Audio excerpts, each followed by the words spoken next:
geste de toi viendra mon secours.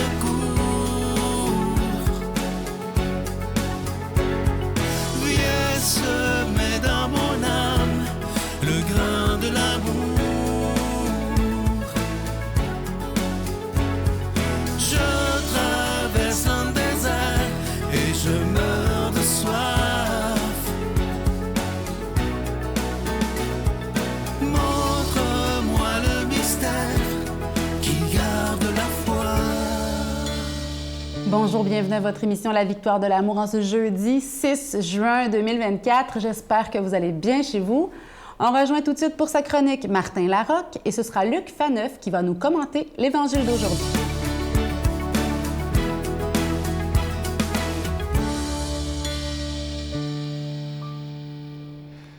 Bonjour les victorieuses et les victorieux et tous ceux qui doutent encore.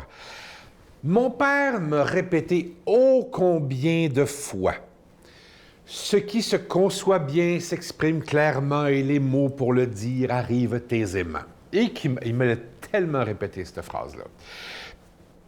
Puis maintenant que je suis papa, OK, avec 25 ans d'expérience, à ce jour, je me rends compte que des fois, on fait la leçon aux enfants sans vraiment connaître les tenants et les aboutissants de ce qu'on dit. Mais je me rends compte qu'avec la répétition, chez les jeunes, on sème souvent une réflexion qui grandit. Pas une vérité, pas une réponse à la vie, mais juste une espèce de réflexion. Puis ce que cette phrase-là de mon père m'a dit, ce qui se conçoit bien s'exprime clairement, ce que j'ai compris de ça, c'est dans la vie, sois clair.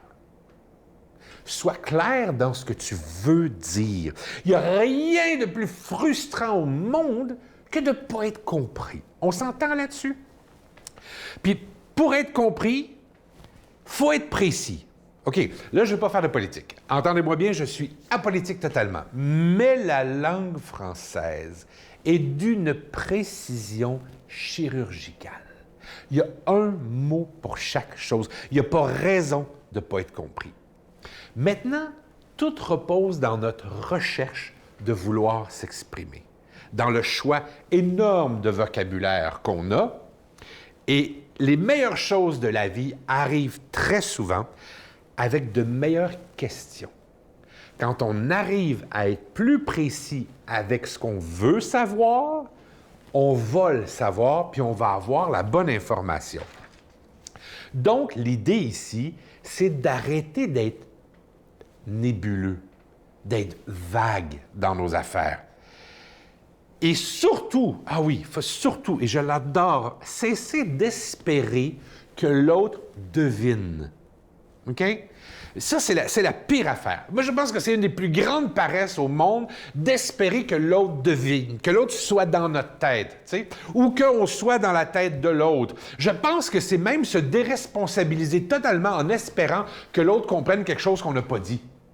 C'est pas du tout de sa responsabilité de nous comprendre, c'est la nôtre de se faire comprendre. Je sais, moi, j'ai eu des ados.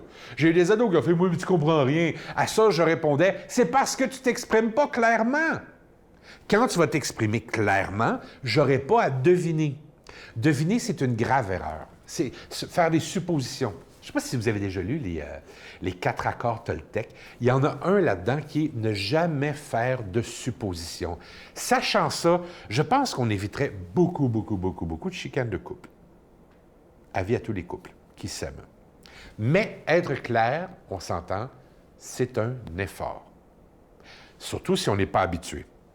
Et demander à être clair. Je comprends pas ce que tu dis.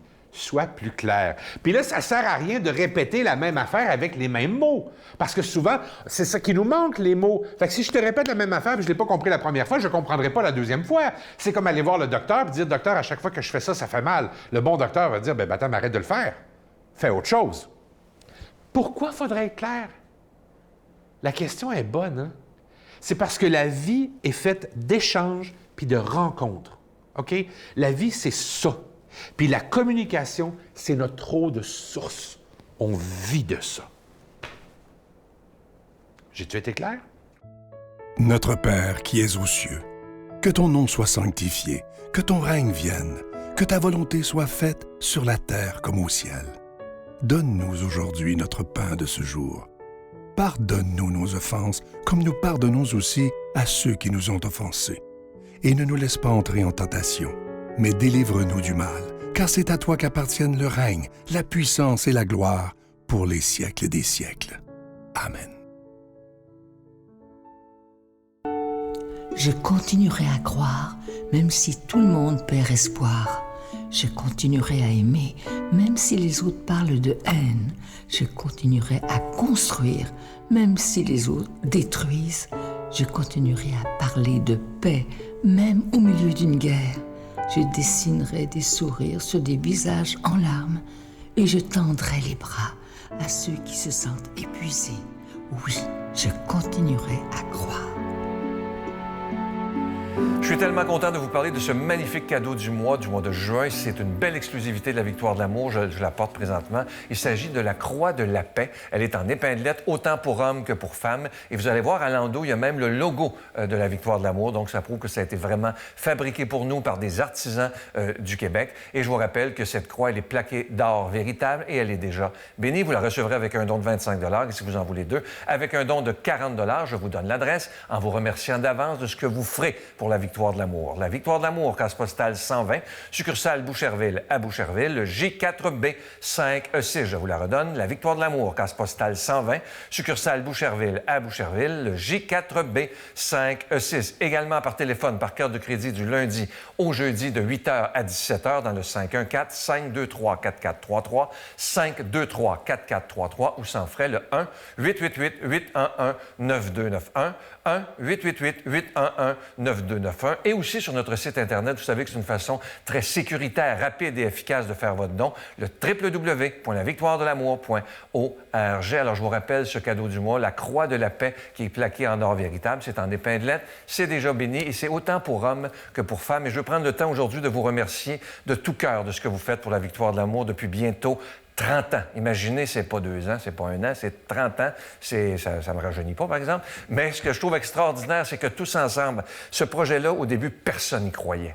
Mais lorsque Dieu a quelque chose dans le cœur, il n'y a rien qui peut l'arrêter. Alors moi, je vous remercie de tout mon cœur d'être là depuis si longtemps et j'espère qu'on sera encore là pour des dizaines et des dizaines d'années.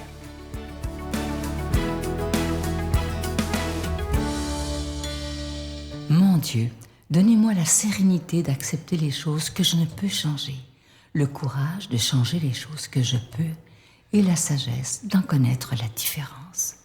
Amen.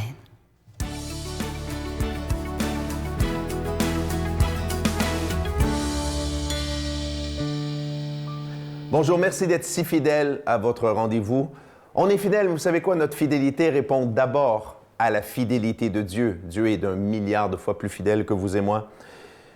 On fait comme, j'allais dire d'habitude, mais avec une formule un petit peu changée que vous connaissez. Donc, dans l'Évangile d'aujourd'hui, qui est proposé à notre méditation, on va voir qu'on est invité à réfléchir à ce que Dieu attend de nous sur terre. Le contexte du texte de Saint Marc qui nous est proposé aujourd'hui est très beau. C'est un spécialiste des Écritures saintes vient à la rencontre de Jésus et lui pose une question, j'allais dire la question la plus importante de toutes pour un Juif de l'époque, mais j'allais dire pour nous qui cherchons Dieu, la question la plus importante de toutes aussi pour nous. Quel est le plus grand des commandements? On se pose des questions. Et c'est normal de se poser des questions sur Dieu, sur le sens de la vie, sur le plus grand des commandements. Autrement dit, qu'est-ce que Dieu, si elle existe, mais évidemment pour nous, on prend pour acquis que Dieu existe et que Jésus nous l'a révélé, qu'est-ce qui est le plus important pour Dieu, puis qu'est-ce qui est le plus important aussi pour nous? Autrement dit, qu'est-ce que Dieu attend de nous? Top priorité. Et là, c'est vraiment intéressant de juste s'arrêter pour quelques secondes pour se dire, écoutez, j'allais dire que tous les êtres humains qui activent leur cerveau et qui ne sont pas laissés devenir des robots par la vie, n'est-ce pas, et qui se posent des questions sur le sens de la vie, tous ces gens-là, tôt ou tard, vont se poser la question de la vérité, la question du sens de la vie, la question de pourquoi y a-t-il la mort, est-ce qu'il y a une vie après et tout le reste. Et là, c'est extraordinaire parce que dans le texte, juste ce petit bout de phrase, Un scribe s'avança vers Jésus pour lui poser une question de nature religieuse. « Messieurs, dames, vous et moi, ce que l'on fait à chaque jour, en ouvrant les évangiles, nous en les commentant, mais avec vous, je suis un chrétien. On se dirige vers Jésus et on pose nos questions à Jésus. Et l'Évangile répond. Et vous savez quoi? Si on posait ces mêmes questions, quel est le plus grand de tous les commandements aux représentants d'une autre religion ou un livre sacré d'une autre religion, bien, on aurait une réponse aussi. Mais vous et moi, dans notre cœur et notre intelligence, j'allais dire, on a choisi, on a décidé, on a discerné que les réponses, les seules réponses qui sont vraies, mais vraies béton, là, sont celles qui sortent de la bouche de Jésus et j'allais dire de la tradition de l'Église. Donc, on se tourne vers Jésus pour avoir les vraies, les bonnes réponses aux grandes questions existentielles que l'on se pose. Et ça, c'est un choix. C'est un choix qu'il faut assumer. On a choisi Jésus et la tradition de l'Église comme maître qui nous offre, comme enseignant, qui nous offre ses réponses aux grandes questions de l'existence. Et on est convaincu, quand on entend ces réponses, que ces réponses-là sont solides, qu'on peut construire nos vies là-dessus, qu'on ne sera pas déçus. Revenons à cette première question. Jésus, quel est le plus grand de tous les commandements? Qu'est-ce qui est le plus important de faire pour plaire à Dieu, pour répondre aux attentes de Dieu sur nous et pour, de fait, nous, devenir un croyant exemplaire? Tu aimeras le Seigneur ton Dieu de tout ton cœur, de toute ton âme, de tout ton esprit, de toute ta force. Et ton prochain comme toi-même. Le premier commandement, la première partie. Ah, ben oui, moi, c'est sûr, monsieur, moi, je confesse que Jésus est Dieu, puis voilà, oui, je vais à la messe chaque dimanche, ou peut-être, ou je le prie une fois par semaine. Non, vous n'avez pas compris. Aimer Dieu de tout ton cœur, toute ton âme, tout ton esprit, tous les jours, idéalement, chaque instant de ta journée. Ah oui, mais je suis absorbé, je donne un cours, je fais autre chose, je conduis. D'accord, mais as-tu prié le matin? Tu peux prier dans le métro, reste en relation avec Dieu. Donne à Dieu toujours la première place. Toujours. Et pour ça, ça prend de la discipline, ça prend un choix, c'est comme n'importe quelle relation. Je ne peux pas dire à mon épouse « je l'aime » puis lui envoyer un bisou par semaine. Je ne peux pas. Et tu aimeras ton prochain comme toi-même. Ah là, Jésus, excusez-moi, aux Juifs de l'époque, il fait ça. Tais-vous.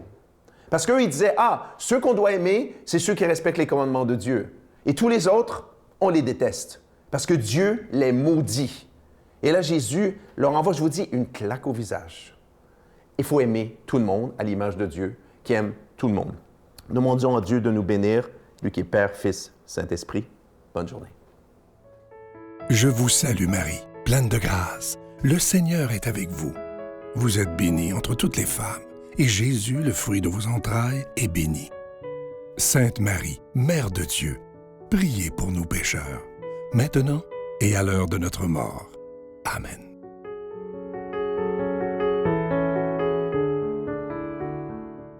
En ce beau mois de juin, la Victoire de l'amour vous offre en cadeau du mois, en échange de vos dons, cette magnifique épinglette. C'est la croix de la paix. C'est un magnifique symbole de paix, hein? La croix qui est la victoire de la paix sur la guerre, la victoire de l'amour sur la haine. Ce symbole magnifique, c'est déjà béni. C'est un beau moyen de porter sur soi, hein, un objet béni. Ça peut porter des fruits, ça peut être fécond au-delà de nos espérances. Merci pour votre générosité, merci pour vos dons. La Victoire de l'amour en a vraiment besoin. Bonne journée. Les miracles existent-ils? Le miracle, c'est pas nécessairement celui qu'on pense, mais souvent, c'est celui dont on a besoin qui arrive. L'essentiel, c'est d'être aimé. Contrairement à tout ce qu'on peut raconter, ce n'est pas la fortune ou la célébrité, non, qui ne sont que du vent et ne font que passer. Je crois que l'important est fait de petits riens